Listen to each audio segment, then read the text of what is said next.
Dobro jutro, dobar dan, dobro večer, zavisi kada gledate video. Danas nam je treća epizoda od Nur Travel. U trećoj epizodi ćemo da pričamo o jednoj ženi koja je postala veoma poznata i veoma važna u starom egipatskom periodu, zove se kraljica Hatshepsut. Nadam se da ćete ostati s nama do kraja ove epizode da biste saznali što više o misterijama kraljice Hatshepsut.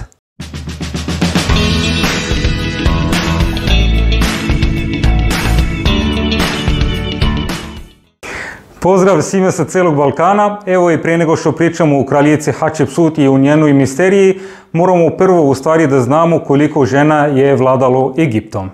U stvari Hatshepsut nije jedina žena koja je uspjela da vlada Egiptom, ali u stvari je postala veoma poznata žena u egipatskoj istoriji, zbog toga danas ćemo da pričamo dosta o njoj, ali to će da bude malo kasnije.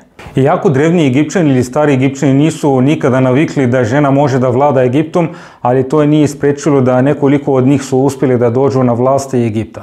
Prva žena koja je uspjela da dođe na vlast Egipta zove se Meret Nit, prva dinastija, 2970 godina pre nove ere. Druga žena se zvala Hent Kaos, vladala tokom četvrta dinastija, 2450 godina pre nove ere i najverovatnije ona je čerka kralja Mekerina, graditelj treće i najmanje piramide na platou Gize. Treća žena se zvala Nit Ekret, 2218. godina pre nove ere, kraj šesta dinastija. Četvrta žena koja je uspjela da vlada Egiptom zove se Sobek Neferu. Ona je vladala tokom 12. dinastija, došla na vlast Egipta 1806. godine pre nove ere i vladala samo 4 godine. Peta žena koja je uspjela da vlada Egiptom i naravno jedna od najvažnijih i najbitnijih žena, zove se Hatshepsut, došla na vlast Egipta 1479 godina pre nove ere, vladala 21 godinu tokom 18. dinastije. A šesta žena koja je uspjela da vlada Egiptom zove se Arsinoe II, koja nije bila u stvari Egipćanka. Njen brat zove se Ptolomeja II, a udala se za dva kralja iz Makedonije, a došla na vlast Egipta 273 godine pre nove ere. A sedma žena koja je uspjela da dođe na vlast Egipta zove se Kleopatra, koja je isto tako postala veoma poznata žena ili veoma poznata kraljica u tom periodu. Nije bila u stvari uopšte Egipćanka, nego je bila Makedonka, a uspjela da dođe na vlast Egipta 51. godine pre nove ere. Sada da se vratimo na ono što nam je veoma bitno i to je naša tema u stvari u kraljici Hatshepsut.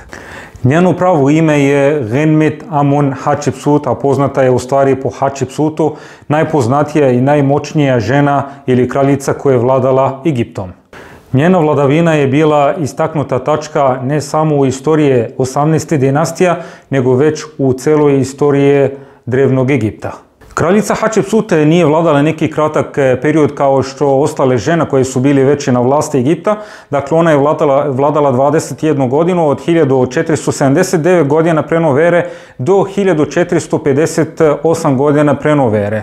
Njen otac je bio veoma poznat kralj, zove se Tutmozis I, koja njegova žena je bila Ahmos. A u stvari imao još jednu ženu pored Ahmosa koja se zvala Mutnefer, a sa njom je imao jednog sina koji se zvao Tutmozis II. Tutmozis II u stvari treba da dođe na vlast Egipta posle smrti njegovog oca Tutmozisa I, ali u stvari nije mogao vrlo lako da dođe na vlast Egipta iz jednog bitnog razloga što je njegova majka nije prva žena njegovog oca, nego druga žena koja ne može nikako da nosi kraljevsku krv. Zbog toga Tutmozis II se oženio njegovu polosestru Hatshepsut samo da bi tron ostao u porodici i da niko ne bi mogao da uzme vlast od njih dvoje.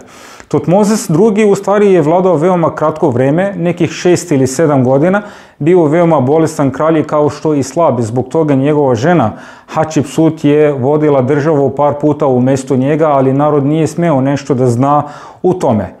On je imao sa Hatshepsut troje deca, jednog sina koji je umro pre mlad, a ostali su samo dve čerka, tako da nema koga ko bi ga nasledio kad bude umro. Zbog toga on se oženio pored Hatshepsuta još jednu ženu koja se zvala Izida, sa Izidom je imao samo jednog sina, zove se Tutmozis III. Tutmozis II, pošto on je bio veoma slab kao što je bolestan i zbog toga je hteo da pripremi vlasti za svog sina Tutmozisa III što pre. ali u stvari umro pre nego što mu je pripremio vlast Egipta. Zbog toga kraljica Hatshepsut odmah je iskoristila priliku i odmah je proglasila kraljem Gornjeg i Donjeg Egipta. Zaista je željela da bude kralj Gornjeg i Donjeg Egipta, ali uvijek narod su bili protiv nje da bi došla na vlast Egipta. Zbog toga se potrudila da im pokaže koliko je moćna žena, da ona je jaka žena koja može da vlada Egiptom. Prvo što je uradila, ona je predstavljala sebe u obliku muškaraca. Tako da ona je nosila lažnu bradu kao svake kralje u faraonskom periodu, nosila i kraljevsku krunu, to je bela i crvena kruna Gornjeg i Donjeg Egipta. Pored toga ona je koristila kraljevske titule kao što je Sara, to je u stvari hieroglifska reči što znači sin boga Amunara, i pored toga je koristila još jednu titulu Nesubiti, što znači kralji Gornjeg i Donjeg Egipta, koje niko ne može to da koriste sem samo kraljevi Starog Egipta. Još pored toga je koristila je Kartuš, to je neki oblik što su drevni Egipćani, odnosno samo kraljevi koristili u tom periodu. Dakle, ona je počela to isto tako da koristi da bi rekla i pokazala ljudima da ona ima pravo da vlada Egiptom. Treća stvar što je uradila, što je ona okružila sebi moćnim sveštanicama kao što je Habusneb, Senenmuti i Penehsi, koji su bili najmoćniji u to vreme, ali isto tako to njoj nije pomoglo. Zbog toga uz pomoć Habusneba ona je izmislila neku priču u svom božanskom rođenju. Njih dvoje su rekli ljudima ili narodu da jedne noći bog Amon-Ra mu je bilo dosadno na nebu, zbog toga savjetnici su mu produžili da ide kod majka Hatshepsuta koja se zove Ahmus i da provede jednu noć s njom.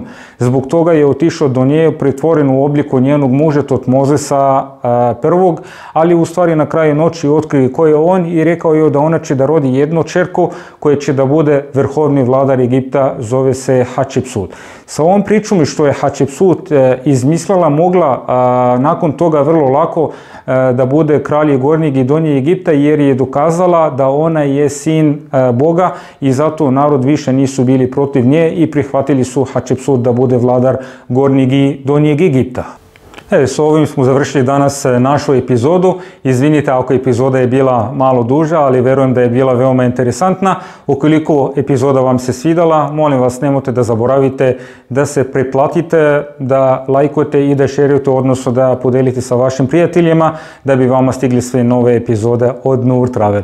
Hvala vam puno i gledamo se uskoro u novoj epizodi.